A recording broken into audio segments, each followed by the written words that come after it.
There it is. Good evening to you. It's Tuesday, January 9th at 11:04 p.m. Purdue's just gotten their ass kicked by Nebraska, 88-72.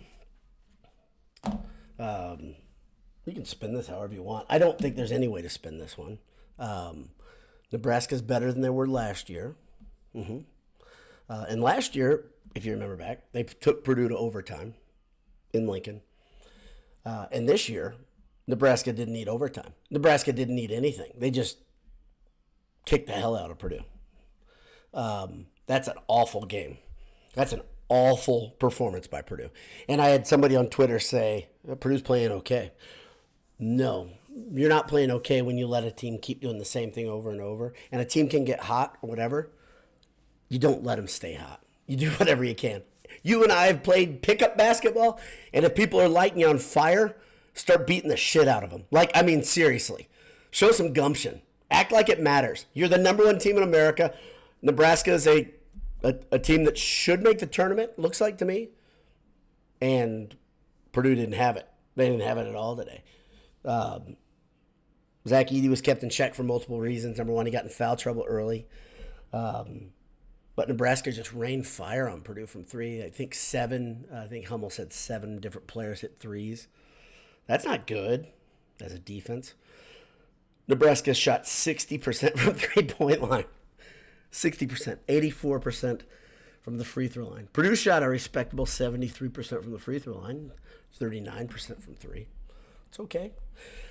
Purdue turned the ball over 14 times. Nebraska turned over 9 times. Nebraska just played way better than Purdue. I stopped watching with about 2 minutes left. Probably should have stopped earlier in there. You probably had the same problem that I did. Was these games remind you of games that we've seen before, right? I mean, if Purdue lost to teams that were really good, I don't maybe wouldn't be as annoyed. I don't even understand this team. Nebraska's a fine team. Nebraska's not as good as Purdue. Purdue plays Arizona and Illinois and Tennessee and Gonzaga, and they play like it matters. They play with pace, play with purpose. Then they play Nebraska and Rutgers and Northwestern, IU, and they lose. It's tough to figure. Fairleigh Dickinson, it's tough to figure. So Nebraska did a smart thing. They said, okay, we're going to bracket Edey, and we're going to dare Purdue's guards to do something. And Purdue's guards did nothing to counter it for about, 15 minutes, 17 minutes. Mason Gillis was looking for a shot. That was good. It was like one of the guys on the court remembered, hey, this is how we lose, guys, when nobody's looking to make plays.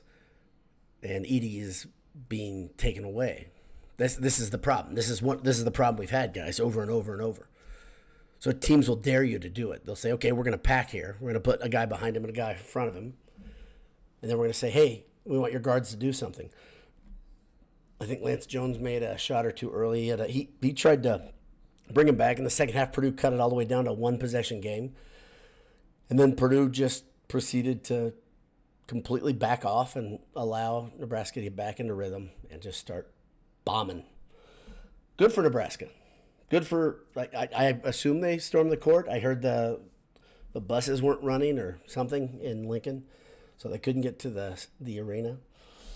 I presume that because the basketball arena is far away. I've been to Nebraska. I've been to Lincoln on the way to Wyoming, and I don't remember the basketball arena being super far away. Maybe I'm wrong. I don't know why the students wouldn't have been there. I think they're back on campus. It didn't look like it. It looked like a lot of old people. Our pal Greg McManus was there, sadly, in person. He had to deal with it in person. I keep saying this. Been saying it since August. Is you want to see what they do with losses. Like, what do you learn from losses? And to me, it looks like nothing much gets learned. And it's almost like they're like, yeah, don't have it today. It's not working. Yeah. I don't know if I should thank our sponsors today because I'm so negative, but I will anyway. Thanks to the people who Made the t-shirt I'm wearing, Home Field Apparel. Head over to homefieldapparel.com, enter Boiled23 to get 15% off your first purchase. When you're on campus, go over to AJ's. AJ's on Vine. AJ's near the fire station. EatAJ's.com if you want to order ahead. Thanks to our pals Adam and Jake for their partnership. Let's read the stats. Purdue's now Purdue's 14-2. Purdue's 14-2 now. They'll drop to 7th or 8th, I'd assume. Houston lost tonight. They were number 2, and the door was wide open for them to walk through. I mean, they didn't know this before. They were at Iowa State, and they were underwater for much of the game. They made it. They came back, and then they lost. So number 1 and 2 both lose. Opens the door for some other teams. Nice for Purdue to share and Houston to share. Houston, of course, hadn't had a loss on the season before losing to Iowa State tonight. But the warnings were there. That's the thing. And you don't need warnings to know college basketball is hard. And it's really hard on the road. It's tough to win on the road. There's no doubt. Brian Newbert said this last year or 2 years ago. I don't remember. He said, you don't win the Big Ten championship by beating Michigan State in March. You win the Big Ten championship by beating Nebraska on a Tuesday night in January. And I think he said exactly that. If it wasn't Nebraska, it was Minnesota. Pardon me. And I don't really care about the Big Ten championship at all, honestly. I don't care about it. But I do care about the team losing over and over to teams that, Nebraska's 12-3. It's good. Before this year, Fred Hoiberg was 9-50 in the Big Ten. 9-50. He mustered it up today, though. He dialed it in. Fred Hoiberg looked like a genius, and everybody on Nebraska looked like they were Steph freaking Curry. So, congratulations, Nebraska fans. Let's see. Trey Kaufman didn't shoot the ball. No points, 4 rebounds. Zach Edey, 15 points, 7 boards, an assist, a couple blocks. 3 turnovers. I thought he had 4. Braden Smith, 10 points, 7 assists, 4 boards. Smith, for chunks of the game, would just disappear. Like, nowhere on offense. And nowhere on defense, honestly, either. That was a bad game. 10 points and 7 assists and 4 boards. Sounds pretty good. But I tell you, there were times where I was like, I don't even know where Lawyer is, Smith, especially in the first half. And I really liked the matchup. I was like, okay, if you put him on Tamanaga, I like that. It seems like a pretty good matchup. Quickness-wise, size-wise, that should be a pretty good matchup for Smith. And much of the night, he wasn't even on him. Jones was on him. Tamanaga went off 19 points, 4 assists. I love Tamanaga. I love watching him play. I just don't like watching him go off on Purdue. Let's see. He was 5-9 from 3. Mast was 2 of 5 from 3. Mast, of course, ran right into Lawyer on a pick. Had no idea he was there. I think they hit faces because he busted his nose. He had both of his nostrils plugged with tissue paper. Lawyer, he was 3 of 9 for the field. 3 of 6 from 3. That's solid, 50%. 13 points, 2 assists, and 3 turnovers. He didn't start. He didn't deserve to start. I'll go next step further. The way he plays defense right now, he doesn't deserve to start next game. And Painter can say whatever starting Heidi was. I think Heidi started, I believe. Maybe I'm wrong. But Lawyer doesn't deserve it. The way he plays defense, if he's going to hold Colvin accountable for being lost on defense, he has to hold Lawyer to the same standard. He has to. Good for Lawyer for hitting a couple shots. That's great. But Dag Nab, watching him on defense is extremely frustrating. And this is supposed to be the thing that kind of sets the tone for Purdue, especially in previous seasons. So Lance Jones, 10 points, 4 boards, 3 assists, 4 turnovers. Purdue, like I said, 14 turnovers. Off the bench, let's see. Of course, Gillis. Gillis was huge. Gillis kept Purdue in it. Gillis helped Purdue get back. Gillis and Jones really helped Purdue scratch and claw their way back in. And Smith had a couple shots in that period too. Smith had a big three. Yeah, Gillis 16 points on 5 for 12 shooting from the floor, but 5 for 10 from three. I mean, dag nab. What's the guy got to do? Coming off the bench. I'd start him. Call me crazy. Okay. Colvin didn't play. First, I thought First would do okay. He came in to guard Mast when Edey went out at one point in the second half. Let's see, Edey finished with how many fouls? Edey finished with 3 fouls. Heidi finished with 4 fouls. And Heidi looked like a freshman at times. I would take my lumps with Heidi myself. If there's going to be a takeaway, I'd take my lumps with Heidi. I'd put Gillis in the starting lineup because he's a badass and he is tougher than anybody. There was a questionable flagrant called on Gillis. He turned to block somebody out, and he absolutely bodied him. It was Gary from Nebraska, and Gary flew as if he had been hit by a howitzer shell. I know getting hit by Gillis is no picnic, but Big Ten basketball is Big Ten basketball. Like a minute later, Gary drew contact on I think it was on an attempt to rebound, and had no problem with the body there, but that time it was like a yard sale. So 3 straight games we've had Purdue players earn flagrants that are kind of at minimum head scratching, at max shouldn't be called. But good on Nebraska. Nebraska earns a victory and whatever comes with it. Let's see. Brent Williams says, what an embarrassment. True. Joe Inslee turnovers. Brock Stepler, that sucked. Nebraska couldn't miss either. Chris R., in the time it took me to type this comment, Nebraska had another 3. Yeah. They're going to be hitting threes all night.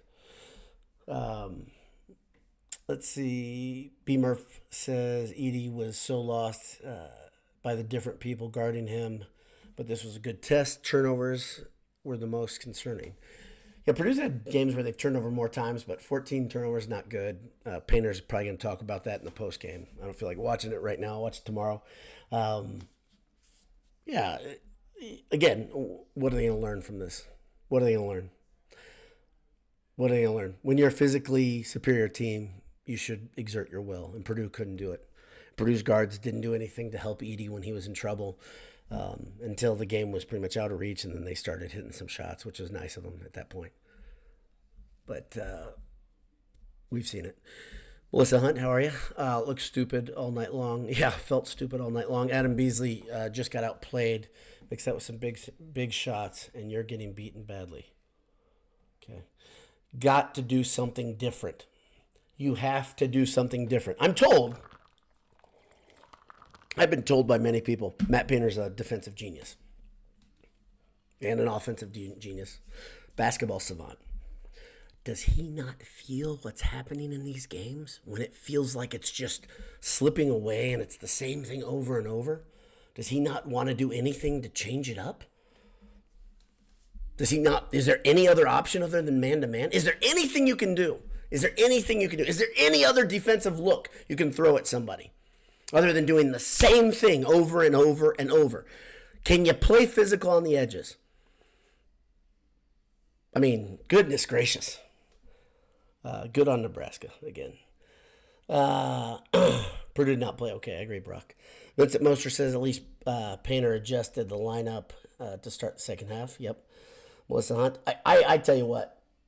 I'm not gonna get in too far in that. I'm gonna censor myself. Melissa Hunt says, don't know what's going on with Z, but the last 2.5 games, yeah, it's been rough. Things happen. Man, guys hit. Edey's been so darn consistent in his career. It's unusual to see 2 straight games where he plays poorly, but this was not a good game. Frail Hammers, thanks for getting this pain process quickly tonight. You're welcome, Frail Hammers. Got to process it some way. Got to get rid of it somehow, and let's do it this way together. Ted Berkey, that sucked. Move on and focus on Penn State. I'll be there. My pal Ed. Pal Ed is over in London, old London town. He said he was watching the game at 2 a.m. and poor guy couldn't sleep. Jet lag was hitting him. Sorry you had to watch that, Ed. Need to be inversed. Not mad, just disappointed. Same. I'm not going to read that. Sorry, Noel M23. Melissa Hunt, there was zero fire from anyone on the team tonight except Mason. I agree. That's probably the thing that bothers me more than anything. And the team is steady, right? We've seen that over and over the years. They're a steady team. They're a consistent team. But in these games, when you're getting your balls kicked in, you have to have somebody, if not multiple people, who are just taking it personally. Gillis looked like he might have been. He was doing everything he could. But when I say taking it personally, I mean just getting pissed off, right? I mean, I've said this before. I know there's a lot of things about reflecting your coach, and Purdue's team reflects their coach, and Painter is a relatively consistent guy before March. Well, he's consistent in March too. But he's consistent in the regular season, right? You know what you're going to get generally. He's even keel.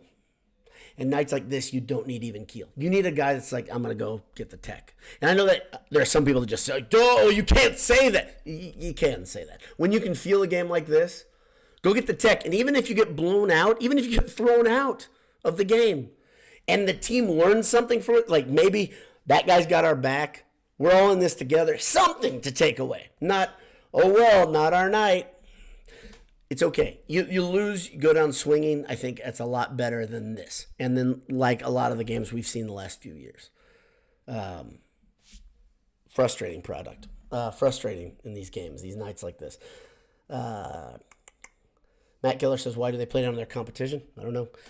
There's certain matchups that are clearly a problem. I've tried to figure this out. I used to say it was rangy, athletic guards that were the problem for Purdue because guys like Boo Booey, right? That was obviously a struggle. Other times you've had both of the Rutgers guards go off on you. You had IU's guard who's now, I can't remember his name. He's now in the NBA though, and he killed Purdue both times last year. But I don't know. I don't know what to say.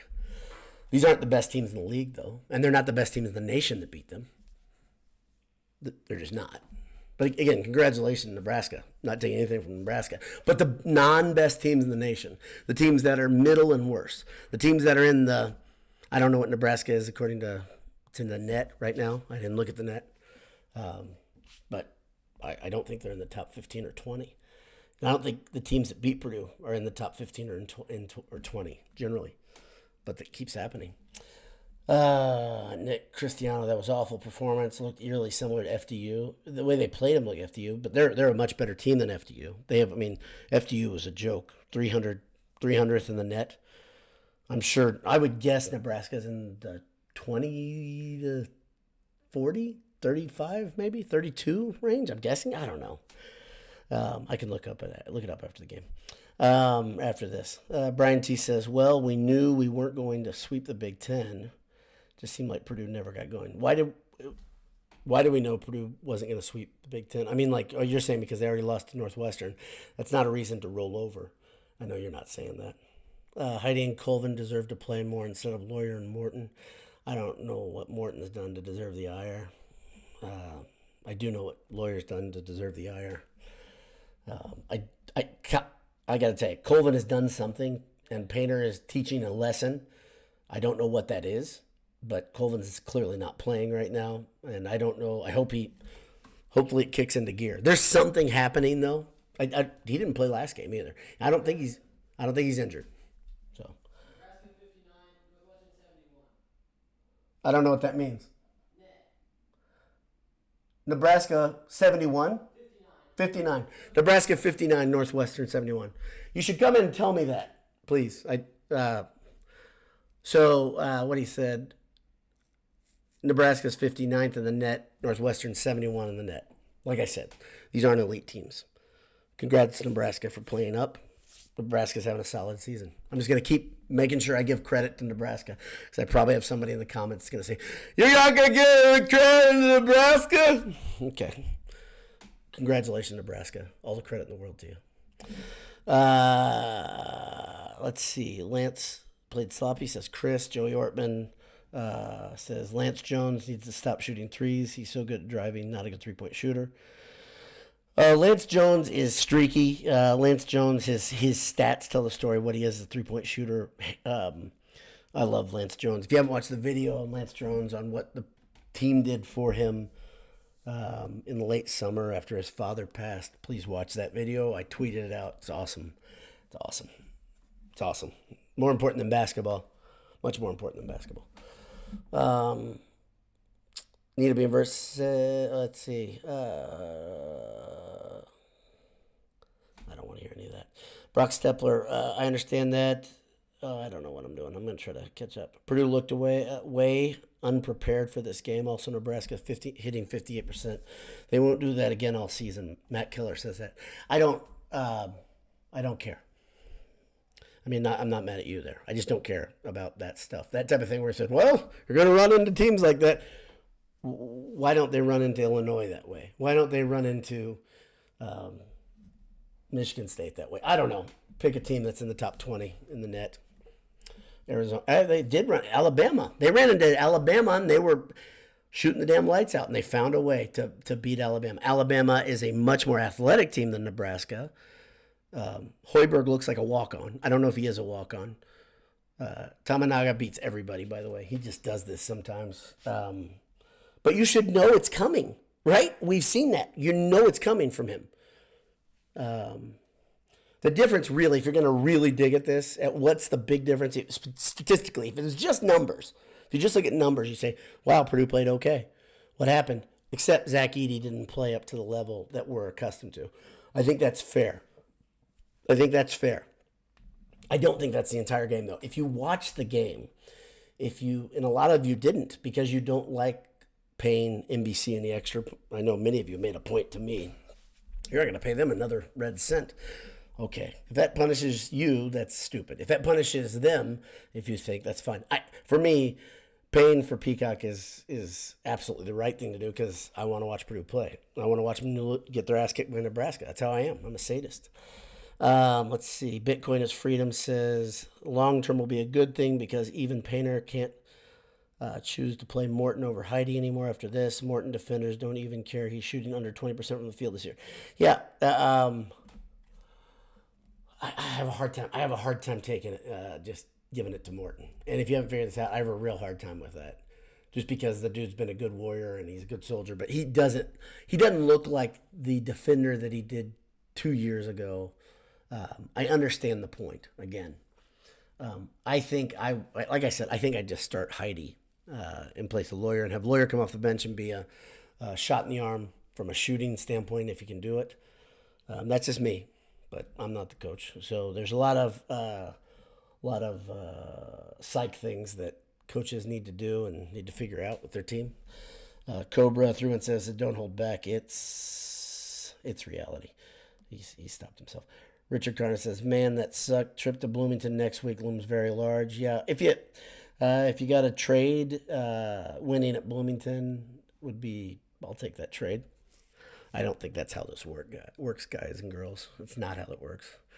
Frail Hammer says Purdue struggles against teams wearing red. FDU was blue. Northwestern's purple. But yes, Rutgers and IU are red. And gold and black. That's a good point. I didn't read the whole comment. Northwestern, that traditional gold and black power. Mr. Meister, my man, wish we had Tominaga. I think everybody does. And I actually thought there was a chance at the end of the season Purdue would go after him. Just gotta love that dude. I love that dude. So, Benjamin Kolodinsky, my man, tough to beat, 60.9% from three. Bummer, but the Boilers need to regroup. Saw the lineup changes. We'll see if the message is received. We will. I like that he did it. There's a bigger picture here, right?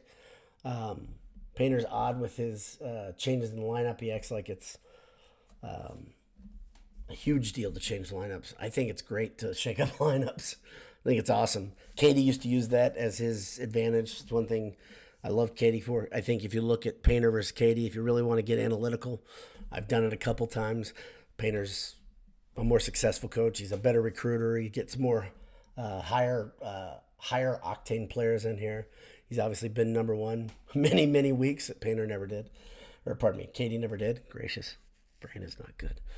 Brian T says Smith seemed out of control tonight. Does the team feed off of that when it happens? It's a good question, and I can think of two possessions specifically in the second half where Smith looked completely out of sorts. I asked myself, is he sick?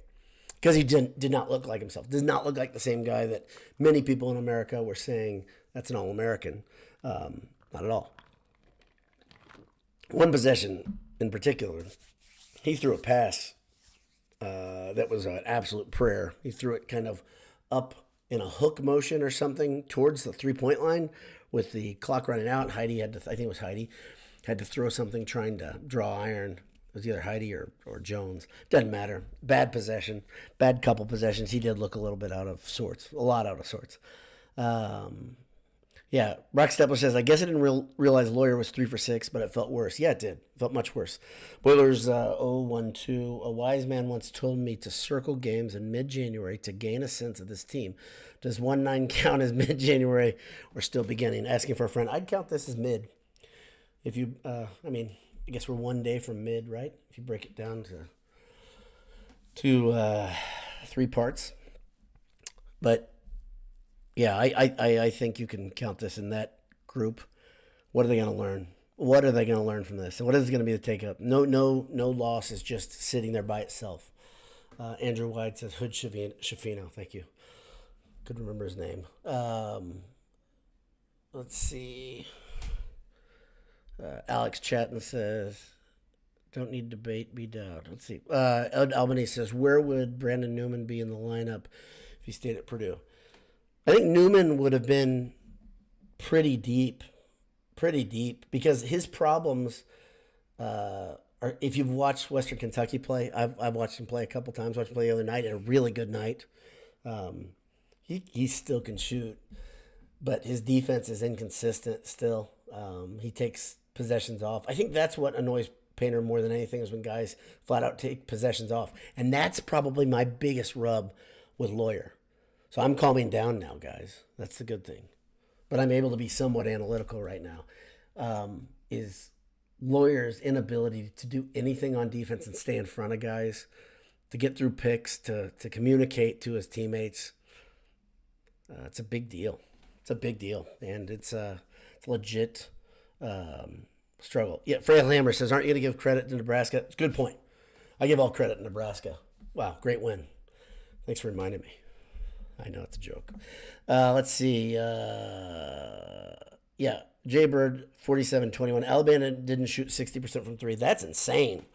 Again, how many times, not mad at you, but how many times, I'm kind of mad at you, how many times are we going to make this effing excuse where we say, wow, they just shot so well. They just shot so well. Adjust your defense to the situation. Adjust your defense. Do everything you can within your power. And if he's going to tell me in the press, we did everything, we threw everything we could at them, and they kept it in threes. No, they didn't do everything they could. You guys know what you can do. You can change your defense even more. There are other things you can do as a coach. Boiler Bugle, too many sloppy, lazy passes. Jeff, looking forward to 9 p.m. Pacific time starts. Yeah, you guys know how I struggle as an old man. Kirk Harris loves Heidi. Need to be inverse. What gets me is not the road loss per se. That happens to all teams. But the margin is hard to stomach. Yeah, getting your butt kicked by 16 is really hard. I don't know. I think this is a constant thing sports fans say, right? When you say, well, which is harder? Losing to Rutgers by, was that an overtime possession when Harper hit the 3, or was that the end of regulation when he hit the 45-footer to beat Purdue? Which one feels worse? The Harper loss feels worse, right? This one you kind of knew with about, I'd say with 7-8 minutes left, I was pretty sure it was over. Purdue had made their run, and then they couldn't get over the hump, and yeah. So, yeah, that one felt worse. Which one is worse? They're both losses, so they're equal, and it doesn't really matter. The thing, like I said, that bothers me is that this team finds a way to get up for good teams. Sadly, the NCAA tournament starts with bad teams if you're a good team. We have no indicator that this isn't an isolated event. We have no indicator. Purdue will come out, my guess, and beat the living hell out of Penn State on Saturday at 2:15. They will beat them up. And they will be angry, and the students will be there. And my guess is Edey will be back. This is just a, Miss Cleo looking at her ball. And then you've got IU, which is great. So now go beat the hell out of IU. And then I would say, okay, we're fine now. I can find some center there because not because IU's good, because they're not. IU can't shoot worth a damn. If you watched IU play before Purdue play, they are a bad shooting team. They are a bad offensive team. They're a mediocre defensive team. So when they beat Purdue, or if they beat Purdue, they don't have Hood Schifino on that team. They've got a good 7-footer. He's not Edey. So if that's the trade we have to make, fine. The bigger trade, like I said, the big trade is lose games in early mid-January. Lose a game in February and show me that you're getting better. Show me the next time a team does this bracket against Edey that you just counter, right? You're like, okay, get into an arms race with the team. Purdue didn't do that tonight, right? Nebraska pushed out, and Purdue had nothing to do to match them. They couldn't match them. They did for one spell, which was nice. Karen Gerlach says, court storm after our shit storm. Yeah, the court storms, they earn it. You know, like Anish always says, storm the court for everything. That's fun. The sad thing is, these were old people storming the court, it seems. It's a little weird. Sam Noel says Colvin played 3 minutes early. What? Let me see this again. Colvin is not showing up on my box score from the website that I choose, and I don't know them anything, so I'm not going to say which one it is. But they don't show him on the box score at all, which is bizarre if he played. So thank you, I appreciate that. Nick, how many number one teams in the nation lose by 15 in the history? Oh, NCAA, lots of number one teams get their ass kicked. It happens. That's not that big of a deal. I told you, the thing that's a big deal is that the profile of the teams that beat Purdue over and over and over is the thing I don't get. I do not get. I am not at the point where I understand what's happening. Tripod. It's not like they're storming the football field. What? I don't understand. Bitcoin is freedom. He already said that. Okay. Bitcoin is freedom says Colvin was in there. ESPN didn't put him in. They didn't put him in their box score. Okay. Joe Inslee, which Big Ten teams can beat Purdue if Purdue turns the ball over less than 12 times? I don't know. I don't know. Here's what Purdue needs. Let's try to be analytical here. I think I've burned out, which is good, or at least burned out some of it. Hopefully you have as well.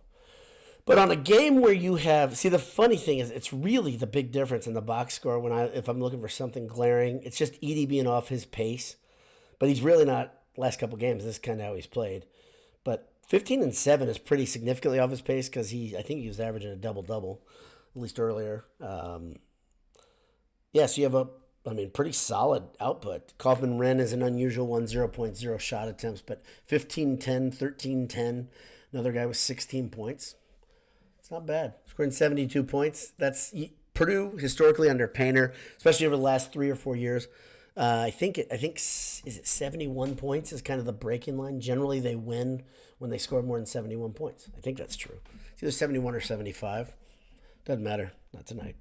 Noel M23, who's been a ray of sunshine in the comments. There's a couple. This team isn't winning in Bloomington. Prepare yourselves.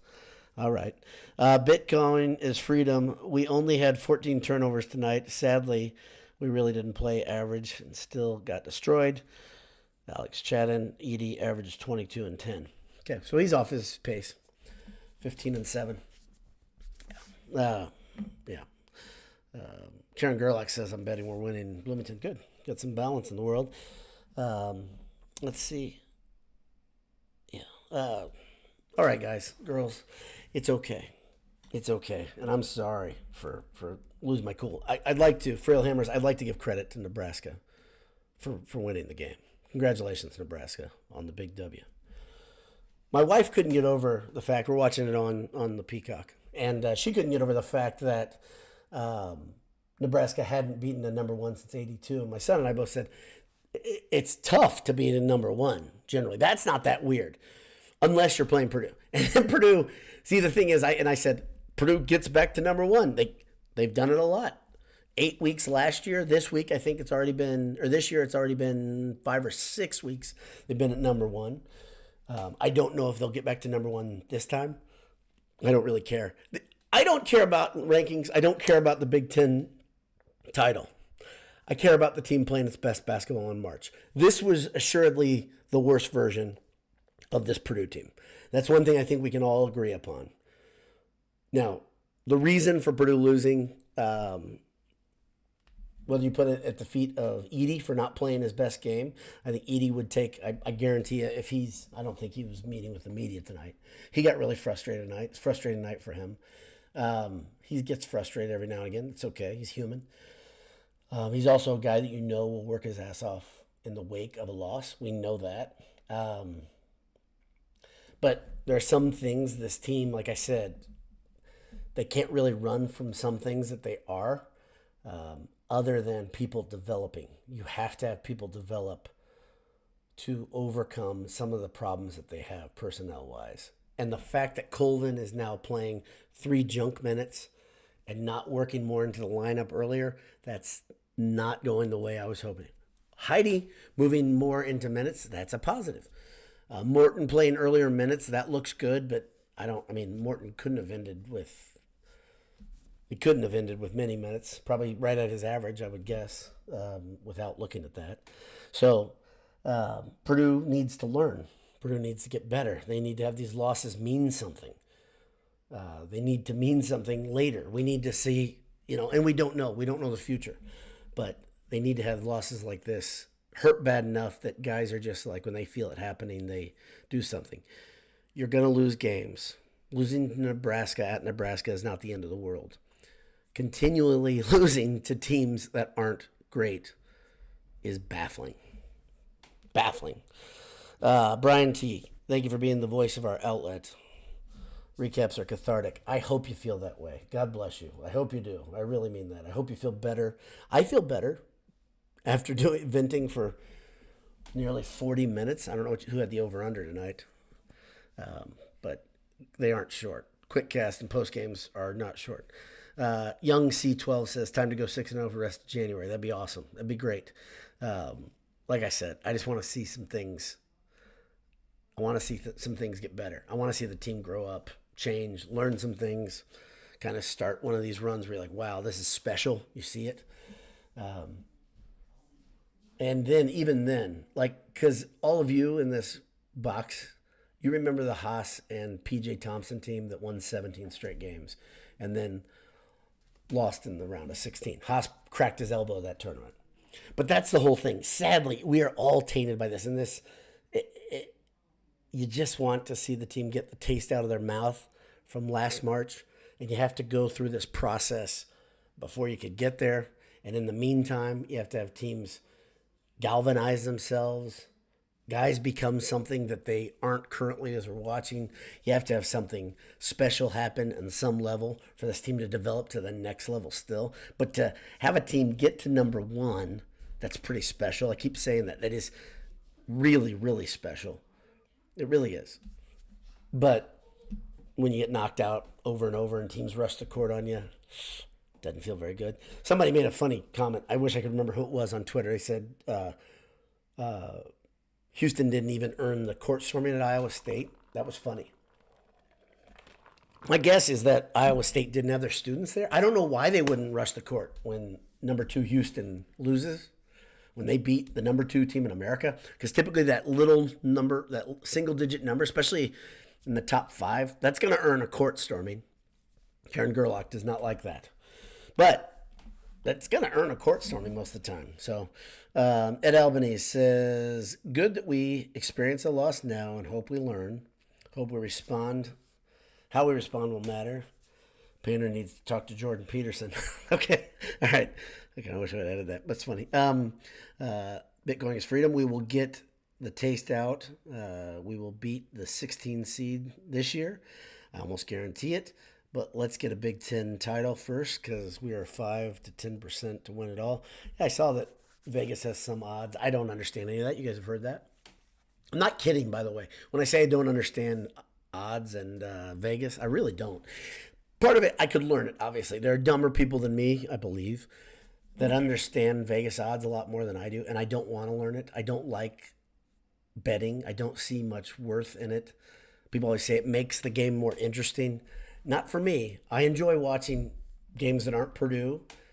They're enough for me just to tune in and watch them. The sad thing is I know fewer players than I used to, simply because of the revolving door at most schools, in most teams, whatever you want to call it, because schools is kind of loose because they have a school affiliation. But gosh darn it, we know that a lot of these guys aren't going to class. North Carolina proved that years ago, by the way, and they still got to keep their title. So it's not like I'm talking out of my ass here. This is true. Okay, Alex Chatton says Iowa State didn't have their students. That is correct. So what happened? Iowa State beats Houston. Their adults decide they're not going to rush the court. Nebraska beats Purdue. Their adults decide, let's run on the court. I don't fault either side. I mean, I get the adults at Iowa State not wanting to rush the court, and I also understand it's fun, special to beat the number one team. So Nebraska rushed the court. Nebraska is far from a basketball school. We all know that.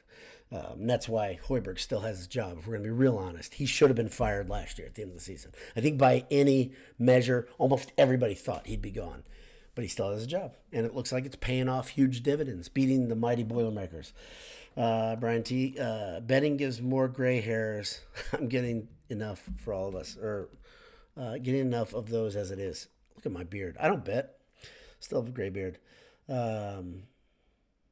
Yeah, Doug and Angie Latta, both of them are on this feed. Looked like FDU. Nobody seemed excited. Nebraska out-hustled Purdue.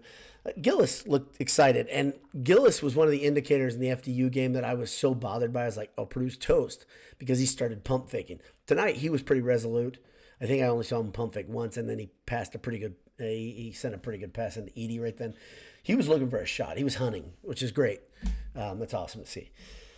Bitcoin is Freedom says, I don't bet either, but it's somewhat standard math just based on odds. Yeah, I understand all that. I get that. I understand it. Yeah. So, all right. I stayed on a lot. I wound myself down. Thank you guys. I'll say thank you to you guys for letting me wind down. Like I said, next up, Purdue will play Penn State on Saturday afternoon at 2:15. I'll be there. Look for me. I'll look like this. By the way, Jay Money was on the Twitter machine earlier today, and he made a lot of people angry with an observation. That he's really good at pissing people off on Twitter. If you maybe some of you guys know who's tweeting. He tweets a lot less on the Boiled Sports feed than he used to, but every now and again he'll see something, it gets him kind of revved up, and he starts on there. So he tweeted probably 10 times in the last 24 hours and got a bunch of people upset with us, which who cares, they're IU fans. But people are always, there was a guy that literally found my bio on Boiled Sports, and the guy's he's like, I got him nailed. No, you don't. I didn't do that. We never claim it's just me on the Boiled Sports feed, and it wasn't me who tweeted that. And I don't care if it doesn't matter if it was. It's just we're different. Our style's different. I agree with what Jay said, but it wasn't me. But good night to you guys. Thanks for staying up. It's 11:47 p.m. in Indiana. It's 10:47 in Nebraska, and they're still having a good time. And it's like, what, 4 in the morning, almost 4 in the morning, something like that in London. My pal Ed, hopefully he's asleep by now. Jim Garfinkel says, hey, Dowd, where do you have Edey in your pre-NBA mock draft today? It's a very good question. Let me check. Let me check my pre-NBA mock draft. Hold on. He's right in here. If you're watching at home, you can see he's right there, right there. Hope that helps. My pre-NBA mock draft. Yeah, it's an important board. You want to get up there. You want to really earn your way up there because everybody listens to me. Yeah, thanks for the question. So, yeah. All right, boys and girls, everything's going to be fine. Sun's going to rise tomorrow. It's going to be awful weather on Sunday here in central Indiana, but on Saturday at 2:15, it's going to be warm in Mackey. Grand scheme of things, big picture, all that stuff, it all matters, and we don't know how this thing ends. We are not clairvoyant. Even some people who claim that they're going to guarantee that Purdue's going to lose in Bloomington, you don't really know that. We don't really know the fight the team has, and we don't really know how these things affect them. We don't know how they're how things like the story that Lance Jones told on the Big Ten Network affect the team in the big scheme of things. Again, that is such a good story. I suggest you watch it. And hats off to Purdue's team for rallying around Lance Jones during that time. Much more important than things like the game tonight. God bless you. Hammer down. Purdue is 14-2. Still pretty good. But let's hope they grow up. See ya.